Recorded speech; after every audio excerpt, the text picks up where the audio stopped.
Assalamu alaikum agayın. Kayradan avtorduk berүүbүздү başlaylı. Bugün bir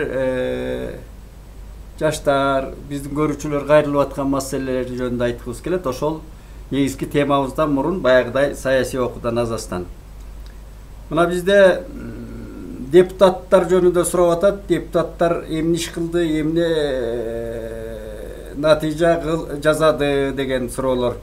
Мына таң калып көп кишилер уудуда сөз болуп атат. Кетер күнү 50 деп атат, эми 50 болбосо керек. Анда ошого тете мыйзамдарды, мамлекеттик актыларды, мындай айтканда, иш кагаздарды жанагыдай токтом тигинде мындай майда чүйдөсү да болсо керек. Bir günde 50'dey ошол кабыл алып баса беришти деп атат да. Эми алардын мүнөзү көптөн бери далилденип калды. Деңгээлдери азыркы депутаттардын эми алар ошондой шашып, кээ бирде оптом ушундай оюна келбеген иштерди жаза ийип атат.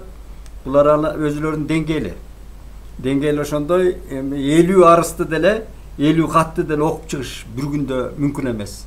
Анан ал мыйзам, мамлекеттин тагдыры, элдин тагдыры, министрликтердин тагдыры таразага коюла турган мыйзамдар ошондой оптом кабыл алып баса бергендиктери булардын жоопкерчилигин, милдеттерин деңгээлин аныктап турат.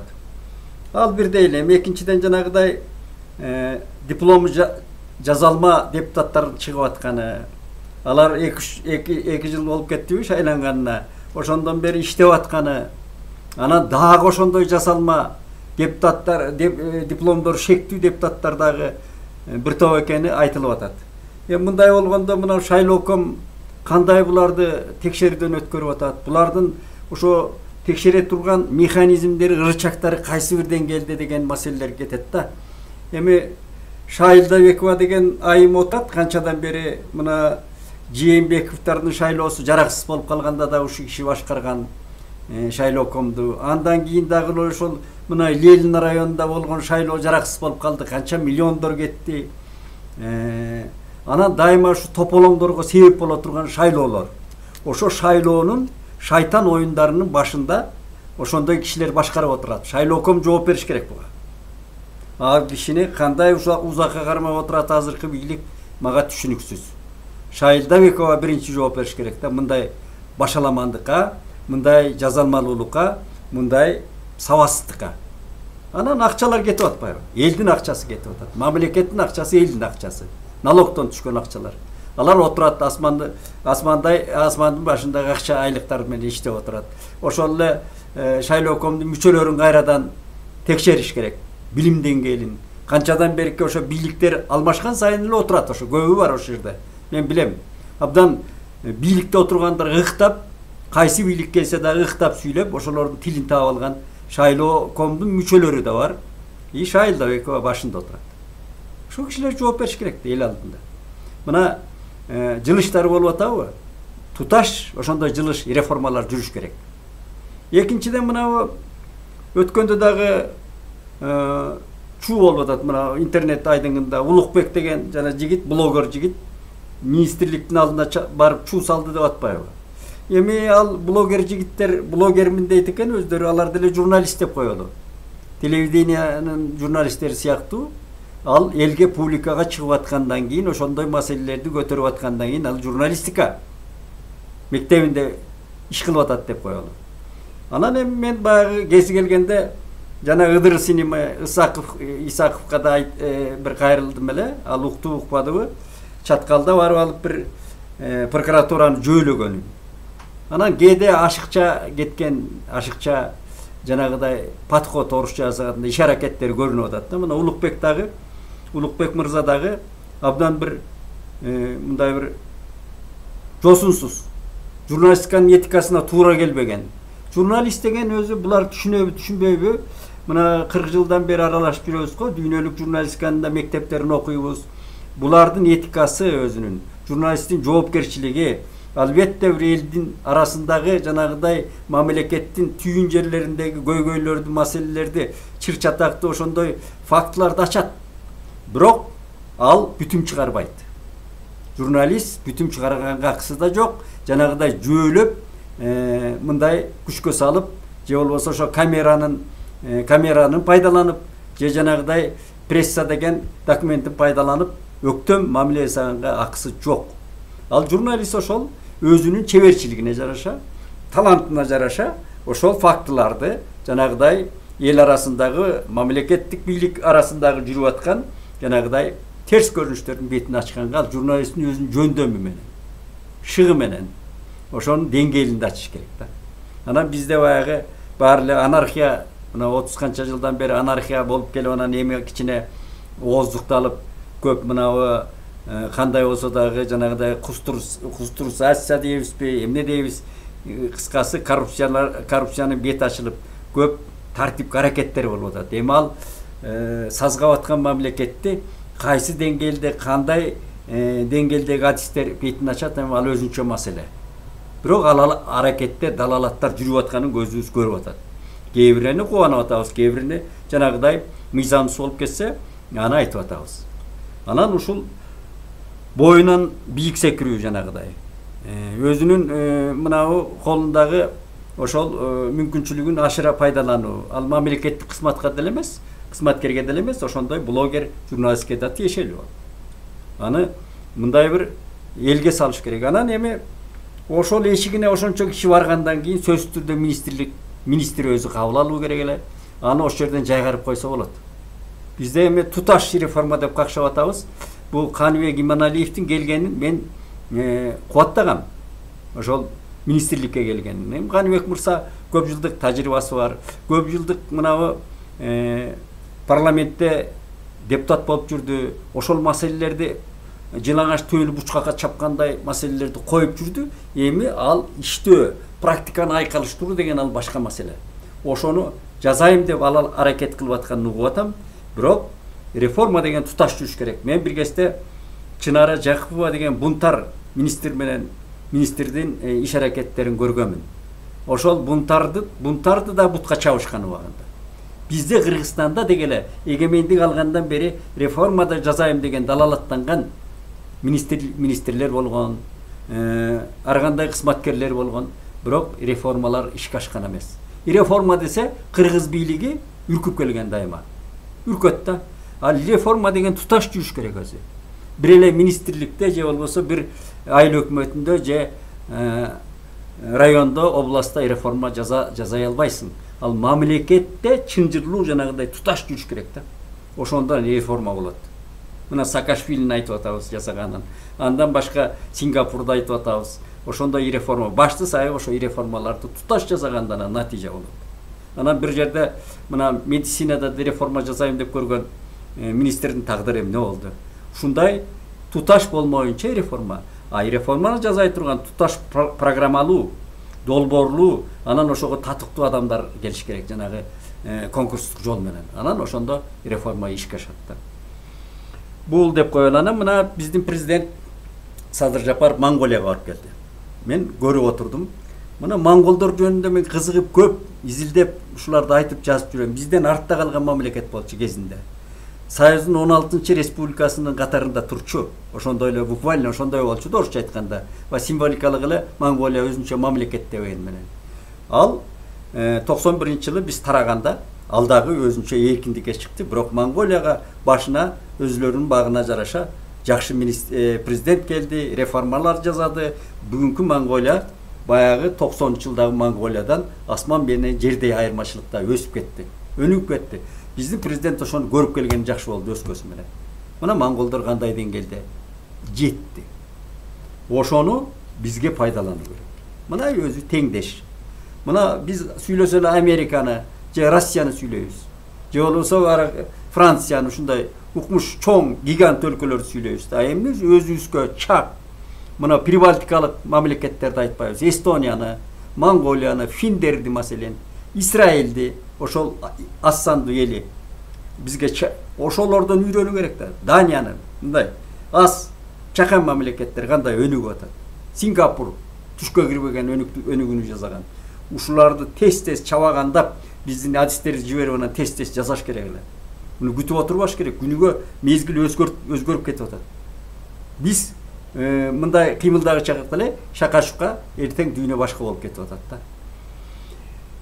Ошондой маселелерди адегенде айткым келди. Анан бүгүн эми негизги темабыз мынабы мусулманчылык жөнүндө көп мына интернетте каршы терши пикирлер. Анан бир интернетти ээлеп алган бир чаарбаштар ушул мусулманчылыкка каршы үгүт жүргүзүп аткан, жаштардын башын айлантып аткан бир күчтөрбү, бириккен күчтөрбү, жеке эле ошол мусулман десе итиркей келген кишилер барбы бизде? Ошондой бир ойлор, пикирлер көбөйүп баратат да. Ошого пикирибизди айтсак, мен мусулман деп эсептейм өзүмдү. Биринчи иралды. Мен чоң атамдын колунда чогойгом, ошо 5 маал намаз окуган, ошо кездеги сабатсыз төө менен көчкөн көчмөн турмуштун акыркы магикандары деп коелу, үлгүлөрү, нускаларын чөйрөсүндө чоңойгон. Ат башы деген жерде төө менен көчкөн чоң тебете аксакалдардын чөйрөсүндө. Мына ошолор 5 маал намазын жазган эмес. Албетте Фатиха, Ихлас сүрөлөрүн алар деле ушу бизге окшоп эле жаттап алып эле айткан, тилдери келгени бар, арабча тилдери келбегени бар, бирок дилдерин берген. Жүрөгүн берген алар. Кудайга, кыргыз башынан эле Кудайга ишенген эл болгон, мусулман диниге электел ишенген, Манаста турат. Андан мурунку биздин макал лакаптарыбызда же салт санабызда бардыгы ошо Кудайга ишенген эрежелер турат бизде. Оз эки көчмөн турмуштан берки келаткан. Эреже ууру кылба, көрбөйт деп ууру кылба, укпайт деп ушак айтпа, калп айтпа деген принциптерин жана туура бийде тууган жок, тууганчыл бийде ыйман жок деген 1000 жылдап айтылып келаткан макалдарыбызда ошол мусулманчылыктын элементтери, мусулманчылык болобу, христианство болобу, Будда болобу, баары эле бир Кудайды тааныйт. Анан айткандары деле бир ошол адам болуу жөнүндө, ыймандуу болуу жөнүндө принциптер ушундай өзү. Анан ал өзүнчө кеткен, өзүнчө дин. Аны бир диндин ичинде да бутактап чыгарып алган агымдар көбөйгөн. Мына Мухаммед пайгамбардын айтканына таянсак, ошол акыр кыямат болоордо жанагыдай диндер майдаланып агымдарга бөлүнөт деп айткан. Өзүнүн мусулманчылыкта бөлүнөт деп айткан исламда.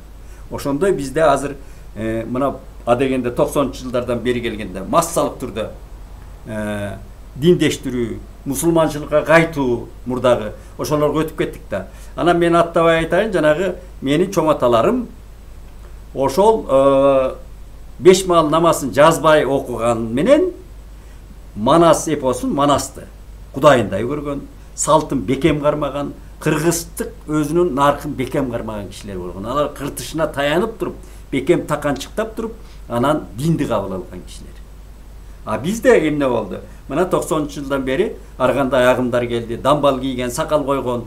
Биз да Арабияга бардык го. Мекке, Мединага бардык го. Ошол жанагы расмий жосундарды аткардык го, ошол эрежелерин. Ошол арабтар менен да сүйлөштүк. Бүгүнкү Арабия, бүгүнкү арабтар. Мен ошондо келип жазганмын. Бүгүнкү арабтар бизге идол идея болбойт. Бизге айныксыз Мухаммед пайгамбар идея. Ошол арбитр бизге орусча эл аралык тилде айтканда ориентир болуш керек, үлгү. Мына биздин бекем кармай турганыбыз ошо Мухаммед пайгамбар улуу жараткан. Анан ал улут деген ал башка маселе. Бүгүнкү улуттар, бүгүнкү Арабияда ошол түптүс эле Мухаммед пайгамбардын хадистерин же айткандарын түз аткарып аткан жок. Мен ошентип жазып келгем. Мына бизде чачыратып сүйлөгөн алымдар, биздеги мына муфтият, азыркы муфтийге мен сүйлөгөндөрүнө жүргөн турганына, маселен мен ичим жылыйт, ыраазы болом. Бул киши эркин сүйлөйт экен, эркин жүрөт экен. Мына кыргыздын өзүнүн кыртышындагы психологиясы, өзүнүн дүйнө таанымы ошондой. Ошону айкалыштыруу керек мусулманчылыкка. Бүгүн жана мөңкүп аткан өзлөрүн кайсы бир мисал үчүн эмне деп атайт ал теңирчилер дейби же башкалар да көп экен, жана мазарларды кыдырган бир агымдар бар өзүнчө. Өдө төмөн сүйлөгөн абдан сабаттуу эле кишилер жүрөт ошонун ичинде. Бир топ интеллигенция жүрөт. Алар жазса тал төбөндө жазып атат, элдин башын айландырып. Бирок бүгүн кандай мөңкүсөңөр дагы мен кыска эле айтайын. 99% кыргыз жан тәсілім болғанда, қаза болғанда, көз өткенде, ақтыққа мойын сұнғанда қырғыздар ушинтип айткан. Арғандай. Өлді де өле балп еттірген емес. Мына ошондо 99% жаназа окулат. Муну биле жүрүү керек. Ошо мөңкөң кишилерди көргөм. Жаназа окулган, кыргызча жылкы союлган. Мына ошо айкалаштыруу. Аны эч ким тие албайт экен да мына. Кыргыздын өзүнүн салтыда айкалышып турат. Жылкы сойгон, эт жеген, Куран окуткан, өзгөчөлүгү, кыркылыгын, жетилигин, кыркылыгын ашын берген, ал кыргыздын өзүнүн расмий эрежелери. Ал эми жалаң эле сокур, же болбосо слепой орусча айтканда, тиги Пакистанды же Иранды эч ал кажет эмес. Бүгүн мен ушул муфтиятка дагы кайрылат элем, ушул алакандай мамлекетибиздин идеологиясы менен. Көчө президент Садыр Жапаровдун жакшы китеби чыкты, идеология боюнча, Кыргызстандын өнүгүү багыты деген. Мен ал жөнүндө айттым, интернеттен айттым. Аны окуп туруп айттым. Мына идеологиянын нишандарын баштап, ошол чартараптуу дүйнөлүк практиканы эске алуу менен кыргыз рухий кыртышына таянып, идеологияны жаратышыбыз керек. Ал эреже болбош керек, ал догма болбош керек. Ал эркин идеология. Биздин өнүгүүбүзгө багытталган. Бирок рухий биздин кенчибизге, рухий кыртышыбызга таянган деп атабыз. Анан эми ушул мусулманчылыкты баары бир мамлекет бир көзөмөлгө, кандайдыр бир деңгээлде колдон чыгарбай көзөмөлгө алуу керек деп эсептейм мен. Бул биздин идеологиянын бир саласы, дин дагы. Дин дагы мына Путиндин баскынчы дейсиңби, же ал дүйнөлүк деңгээлдеги жанагы Орус империясын кайрадан куруунун аракети дейсиңби, же НАТО Америка менен кармаш дейсиңби, Украинадын дагы болуп аткан согушту ошол кандай жана калпсыздыктар кеткенине карабай, мына Орустун дин башчысы колдоп атпайбы? Колдоп атпайбы? Ошол колдоп атат да, ал Украинада деле христианство. Бирок мына Кирилл, Орустун дин башчысы, христианствонун башчысы Кирилл колдоп атпайбы Путиндин саясатын. Ошол сыяктуу биздин мамлекетте дагы дин президентти колдоо керек, президентибизди жана ааламдашу мезгилиндеги мына президенттин идеяларын. Анан президент тарабынан дагы, бийлик тарабынан дагы динге кандайдыр бир деңгээлде көзөмөл, кандайдыр бир жардам аларга. Жана өткөндө дагы айлык төлөөдө жөнүндө маселе болуп атпайбы? Аларды таштап койбой, ошол өзүнүн идеологиясына иштетүүнүн жолдорун табыш керек. Маданияттуу түрдө. Ага финанслайбы, эмне кылат? Ошол жолдорун. Анан тамтаңдап эле, сай-сайлап эле, сакал коюп же дамбал кийип, мына Өзбекстан тыюу салып койду. Башкаларын коюп. Өзбектер бизге караганда динге чукул, мурда кабыл алган эл болчу. Анан биздин мамлекеттүүлүктүн түптөлүшүнө, мамлекеттин калыптанышына дагы диндин ролу зор, мусулманчылыктын. Мына эми тарыхыбызды карасак, Атлах согушу деген болгондо илгери. Кытай менен арабтардын согушу болгон. 8-кылымдарда. Мына ошондо кыргыздар арабтарга болушкан. Бул тарыхта турат. Андан бери анан кытайлар келген жок деп атат. Орто Азияга басып кирген жок. Катуу кыргын болгон. Бекеринен кыргыздар арабтарга болушкан эмес. Мында чоң саясат, чоң идеология, ошо идеялар жатат. Андан кийин анан эми биздин мына эмнеге ушундай бир жанагы чылыктарга, теңирчилик, анан эмне деген чылыктарга көбүрөөк, жана мазарларды, жана кайрадан шаманизмге, ошол мурдагы бир ырым-жырымдарга ишенген кишилер жана бизде көбүрөөк болгондон басымдуу эмес. Бар да элдин башына айланткандар. Алар кайдан десең, биздин арабыздагы баягы бир кезекте кыргызды кызар ашырган, тентиткен, жетисүү аймагын басып алган, казакты кайың садырган калмак ойроттордун баскынчылыгы, ошол калмактардан калган дагы эле ошол улуттан калган айрым чаарбаштардын биздин арабызда жүргөнү. Ошолордун идеологиясы бар өзүнүн. Муну айтылып да, жазылып да келатат. Баягы жылы белгилүү журналист, мына Ордо газетасынын башкы редактору Бекен Назаралиев өзү демилгелеп бастырган ошол бир жылдары. Мына Калмыкиядагы бизден качып, ушу жетисүүдан сүрүлүп барып, анан Орус падышалыгынан жанагыдай башпаанек сурап, Элиста деген жанагы шаарды куруп, Дондун боюнда отурукташкан калмактардан ошол бизге дагы эле байланыштары бар. Ошол профессорунун бир идеологиялык макаласын баскан. Анда биздин Мына ошол макаланы окусаңар архивде турат. Алгачкы президентибиз Аскар Акаевди да атаган жери бар.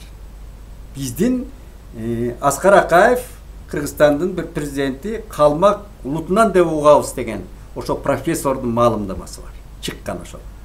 Биздин жер деп, биздин ата мекен деп эсептейт экен алар, биздин ала тоо. Көрдүңүзбү? Кандай чоң билинбеген менен былгыткан саясаттар жүрөт. Бул Казакстандын ичинде де бар, бизде де бар. Ошон үчүн мен албетте эл катары, журт катары баягы Айкөл Манас бабабыздын убагындай кулалы таптап куш кылып, бекер Айкөл айткан эмес да. Курама жийип журт кылуу керек. Улут титулдуу улут кыргыз болгондон кийин өзүнө башка мына майда улуттардын өкүлдөрү сиңирүү керек. Сиңиргенде эле башка койгула эле аны кыргыздаштыруу эмес, анын балдарын окутуу, кыргыз тилин үйрөтүү аларга. Биздин мамлекеттик тилди, идеологияны, каада салтты аралаштырып жууруп, алардын да өзгөчөлүгүн сактаганга кам көрүү. Мына түпкелдин мамлекеттин милдети ошол. Мына ал андан кийинки мына уйгурлар, андан тетиги алып солдон бери келаткан 840-жылдан бери келаткан чоң тарыхта өчпөй турган тактары бар. Мына Кытай эмне кылып койду уйгурларды, чатак кылды да. Геноцид акыбалга алып келе турган акыбалда, чоң кыйын акыбалда идеологиялык басым, саясий эркиндикти басуу жана эркиндикти деген абдан чоң маселелер болуп атпайбы. Мына уйгурлар bizde дагы ошол жактан ооп келген уйгурлар көп деп атат азыр. Бул жагындагы биздин тийиштүү органдар көзөмөлдөш керек. Мамлекет бекем көзөмөлдөш керек. Биздин арабызда башка улуттарды көзөмөлдөш керек. Мына Россиядан азыр бизге көп жанагы согуштан качкан кишилер көп келип атат дейт, жаштар. Мен көрүп атам. Алардын өң түсү башка болот экен, дароо эле көз курунуп атат да. Муну бекем караш керек. Жөн эле сүйүнө бербей акчасы бизге келип атат деп. Биздин элибиздин эртең жалпылаштыруу дүйнөлүк жанагыдай кого алуучуларда улутубуздун аман сакталып калыш үчүн ушундай бекем көзөмөлдөр керек да. Ошон үчүн жанагы динди дагы ортого алып келип, ошо Мухаммед пайгамбардын ориентири менен, улуу жараткандын осуяттары менен бизге ташталган жанагы Мухаммед пайгамбар аркылуу ташталган албетте Куран. Калган түшкөн Инжил, мисалы үчүн Библиялар өзгөртүлгөн. Биз окуп көргөнбүз, окумуштуулардын пикирлерин окугам мен.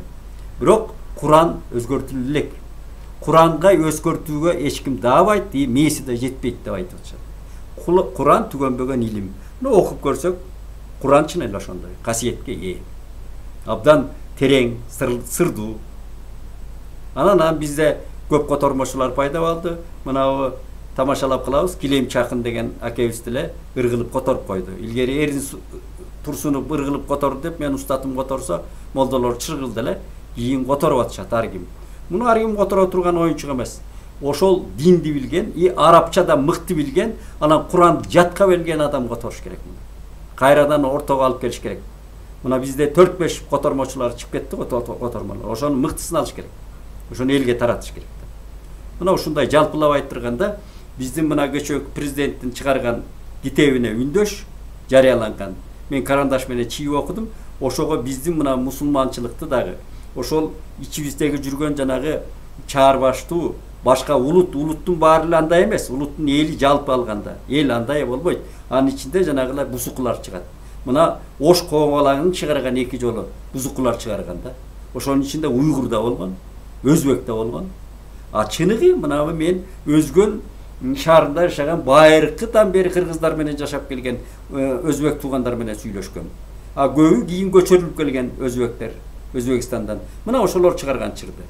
Чыныгы биздин коренный орусча айтканда түпкү өзбек туугандарыбыз алар чырдан алыс болгон. Алар эң мыкты эле жашайт эл менен. Журулушуп жашайт да. Манасты да окуйт алар, Чыңгыз Айтматты да окуйт, мекенди сүйөт. Бир жана ортодон мындан мамлекет сак болуш керек, бийлик сак болуш керек. Азыр мына интернет деген айдың абдан ачык экен. Муну эч ким цензура кыла албайт экен, көзөмөлгө ала албайт экен, чыгып элатат. Ошого каршы кыргыз мына президент баштап азыр китебин жазып аткан идеология деген бекем болуш керек. Мыкты болуш керек. Идеологиянын башында отурган адам мыкты, чартараптуу, ошо Кыргызстандагы элдердин психологиясын мыкты билген, интеллектуалдык деңгээлде өзү мекенчил, кыргыз ар намустуу жетекчи болуш керек да. Ошондой адам келиш керек. Бул өзү замандын талабы. Азыр заман зуулдап кетип баратат. Айталы дегенибиз ошол. Аманчылык болсун.